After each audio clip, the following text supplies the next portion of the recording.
World heritage site সুন্দরবনের ৬,০১৭ বর্গ kilometre আয়তনের বাংলাদেশ অংশে ২০০১ সাল থেকে ২০২৪ সাল পর্যন্ত ৫৫টি বাঘের মৃত্যু হয়েছে। এর মধ্যে স্বাভাবিকভাবে মারা গেছে মাত্র ১৫টি বাঘ।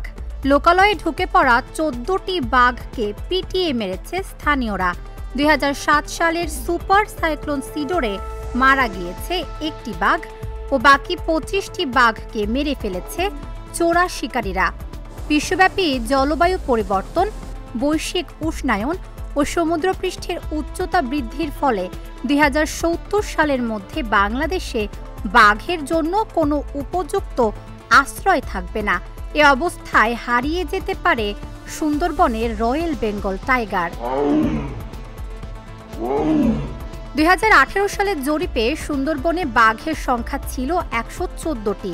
২০২৪ সালের সর্বশেষ ক্যামেরা ট্র্যাকিংয়ের জরিপে সুন্দরবনে বাঘের সংখ্যা বেড়ে দাঁড়িয়েছে ১২৫টিতে।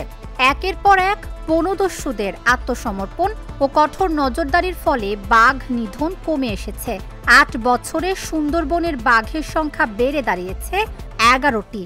বাঘের প্রজনন, বংশবৃদ্ধি সহ অবাধ চলাচলের জন্য গোটা সুন্দরবনের আয়তনের ২৩ ভাগ থেকে ৫১ ভাগ এলাকাকে সংরক্ষিত বন হিসেবে ঘোষণা করা হয়েছে।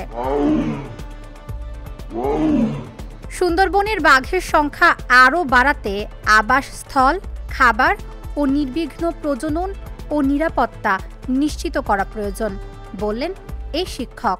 সুন্দরবনকে পুরো সুরক্ষা দিতে হবে, বাঘের প্রজনন ক্ষেত্রকে নিরাপদ করতে হবে, বাঘের যেন মানসিক শান্তি বজায় থাকে, তার খাদ্য সংকট, আবাসন সংকট না হয়।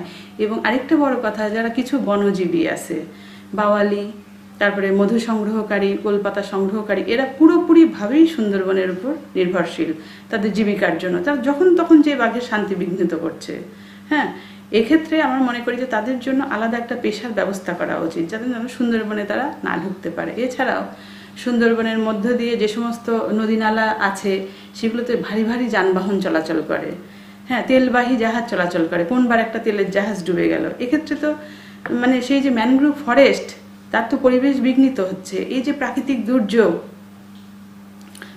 দুর্যোগ বাংলাদেশে অহরহ ঘটছে। সুতরাং জাতিসংঘ যে আশঙ্কা প্রকাশ করেছে যে আগামী ৫০ বছরে বাঘ নিশ্চিহ্ন হয়ে যাবে, রয়্যাল বেঙ্গল টাইগার।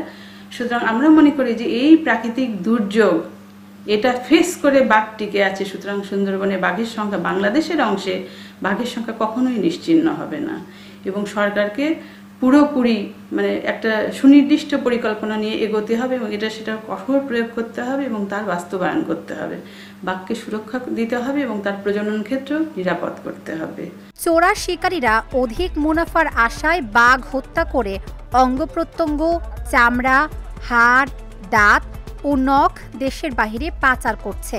এ কারণে হুমকির মুখে রয়েছে সুন্দরবনের বাঘ বললেন এই কর্মকর্তা। বিশ্ব ঐতিহ্য সুন্দরবন সুরক্ষায় রয়্যাল বেঙ্গল টাইগার বা আমাদের বাঘ গুরুত্বপূর্ণ ভূমিকা পালন করছে, কিন্তু বাঘের অস্তিত্বই এখন হুমকির মুখে। একদিকে চোরা শিকারীরা প্রতিনিয়ত বাঘ হত্যা করছে এবং বাঘের অঙ্গ প্রত্যঙ্গ পার্শ্ববর্তী দেশে পাচার করছে। আবার জলবায়ু পরিবর্তনের কারণে বাঘের আবাসস্থল প্লাবিত হচ্ছে। প্রতি জোয়ারে বা বিভিন্ন ঘূর্ণিঝড়, জলোচ্ছ্বাসে সুন্দরবন প্লাবিত হচ্ছে। এতে বাঘের যে আবাসস্থল সেগুলো ক্ষতিগ্রস্ত হচ্ছে। আবার আমাদের যে অভয়ারণ্য আছে সেখানেও কিন্তু অবাধে মানুষ বিচরণ করছে এবং এর কারণে বাঘের প্রজনন ক্ষতিগ্রস্ত হচ্ছে। তো বাঘের প্রজনন যদি ক্ষতিগ্রস্ত হয়, বাঘের সংখ্যা কিন্তু সেভাবে বৃদ্ধি পাচ্ছে না। সুতরাং বাঘ সুরক্ষা করতে হলে আমাদের সুন্দরবনে অনুপ্রবেশ বন্ধ করতে হবে এবং এটার জন্য আমাদের টহল বৃদ্ধি করতে হবে। পাশাপাশি চোরা কারবারিদের নিয়ন্ত্রণ করার জন্য আমাদের কঠোর আইন প্রয়োগ করতে হবে এবং যারা গ্রেপ্তার হবে তাদেরকে দৃষ্টান্তমূলক শাস্তি দিতে হবে। তাহলেই আমরা বাঘের সুরক্ষা করতে পারবো বলে আমরা মনে করি। আর বাঘের সুরক্ষা হলেই আমাদের সুন্দরবনের সুরক্ষা হবে, সেটা আমরা বিশ্বাস করি। বনে পানির উচ্চতা বৃদ্ধি পেলেও যাতে বাঘ ও বাঘের শিকার প্রাণীগুলো নিরাপদে অবস্থান নিতে পারে সেজন্য বনের মধ্যে উঁচু টিলা তৈরি করা হয়েছে বললেন এই বন কর্মকর্তা। মানুষ এবং বাঘের ভিতরে যদি দ্বন্দ্ব থাকে তখন মানুষ বাঘকে মারার জন্য চিন্তা করবে, চেষ্টা করবে। অনেক সময় বাঘ দেখা যাচ্ছে সুন্দর বন থেকে বাইরে চলে আসে, তখন যদি দ্বন্দ্ব থাকে তখন বাঘকে মারার জন্য মানুষ মানে হয়ে পড়ে। কিন্তু আসলে আমরা যদি এইভাবে না করে, বাঘের জায়গায় বাঘ থাকুক, মানুষের জায়গায় মানুষ থাকুক, এই বাঘ যে বনে থাকে সেখান থেকে যতটুকু দরকার আছে বৈধভাবে ততটুকু পর্যন্ত বন্যদ্রব্য সংগ্রহ করি, বাকি বনের যে সমস্ত নির্ভরশীল বন্যপ্রাণীগুলো এগুলো যেন থাকে। আপনারা জানেন যে নিশ্চয়ই সুন্দরবনের যে বাঘগুলো সংরক্ষণ করবার জন্য ইতিমধ্যে বাঘের টিলা নামে একটা কিছু বেশ উঁচু জায়গা করা হয়েছে। এর উদ্দেশ্য হচ্ছে বাঘ এবং বাঘের যে খাদ্য যে সমস্ত প্রাণীগুলো আছে, যেমন হরিণ, বন্য শুকুর, এগুলো অনেক সময় পানি হয়ে গেলে মারা যেতে পারে, যার জন্য বাঘের যে উঁচু টিলাগুলো আছে এই টিলাগুলোতে কিন্তু ওরা অবস্থান করতে পারে এবং সেখান থেকে ওরা বেঁচে থাকতে পারে ভবিষ্যৎ প্রজন্মের মধ্যে খাবারের জন্য। সর্বশেষ জরিপে সুন্দরবনে বাঘের সংখ্যা বেড়েছে। এই সংখ্যা আরও 25 ভাগ বাড়াতে কাজ করা হচ্ছে, জানালেন এই কর্মকর্তা। বাঘের সংখ্যা কিন্তু গত সার্ভের চেয়ে কিন্তু এই সার্ভেতে এই রিসেন্ট যেটি হলো আমাদের 25-এ যেটি আমরা জানতে পারলাম বাঘের সংখ্যা, সেটি কিন্তু বেড়েছে কিন্তু আসলে আমরা মনে করছি বৃদ্ধিটা আরও বেশি হলে বোধহয় আরেকটু ভালো হতো। আমরা কিন্তু সেভাবেই এগোচ্ছি যে আমরা অন্তত পরের সার্ভেতে যেন আমরা 20% বৃদ্ধি আমরা দেখতে পাই, সেভাবে আমরা কাজ করছি। যে কাজগুলো করছি আপনারা জানেন যে ফুড পেট্রোলিং কিন্তু বাড়ানো হয়েছে, অর্থাৎ ফাঁদ দিয়ে হরিণ শিকার এবং কোনো বন জঙ্গলে বাঘ শিকারের কোনো ফাঁদ আছে কিনা এগুলো কিন্তু আমরা সর্বদা আমরা দেখে যাচ্ছি এবং এগুলো ফাঁদ অপসারণ করছি। যেটাতে ভালো মনে করছি যে আমরা যে হরিণের পপুলেশন বৃদ্ধি পাবে, হরিণের পপুলেশন বৃদ্ধি পেলে কিন্তু বাঘের খাবারও বেড়ে যায়, বাঘের পপুলেশন বৃদ্ধির একটি চান্স থাকে। আর ডাকাতটা আসলে একটু খেয়াল রাখতে হবে, সরকার কাজ করছেন, তো ডাকাতটা কিন্তু আসলে নিয়ন্ত্রণে রাখা দরকার। ডাকাত না থাকলেই কিন্তু বাঘ কিলিং হয় না, এটুকু আমাদের আগের রেকর্ড সব কিছু মিলিয়ে দেখা গেছে যে ডাকাত যদি না থাকে সুন্দরবনে তাহলে কিন্তু বাঘ এবং হরিণের পপুলেশনও বৃদ্ধি পায়। তো আমাদের দুইটা জিনিস, আমরা ফুড প্যাট্রোলিং অব্যাহত রাখবো, আর হলো সবাই মিলে যদি আমরা ডাকাতকে নিয়ন্ত্রণ করতে পারি তাহলে আগামী সার্ভেতে আমাদের 20% বাঘ বৃদ্ধি হওয়া কিন্তু কঠিন কিছু। সুন্দরবনে বনদস্যুদের আত্মসমর্পণ ও চোরা শিকারীদের দৌরাত্ম্য কম হওয়ায় বাঘের সংখ্যা বেড়েছে। বাঘের প্রজনন, বংশবৃদ্ধি সহ বাঘ অবাধ চলাচলের ব্যবস্থা নেওয়া হয়েছে, বললেন বন অধিদপ্তরের এই কর্মকর্তা। চোরা শিকারীদের দৌরাত্ম্য সুন্দরবনের টাইগার কোচিং এর একটা বড় ফ্যাক্টর, এটা মোটামুটি সর্বজন বিদিত। এবং কিন্তু সাম্প্রতিক সময়ে 2015 সালের পরে আমরা কিন্তু এই চোরা শিকারীদের আনাগোনা সুন্দরবনে অনেক কম দেখেছি। এর পিছনে দুটো কারণ আছে।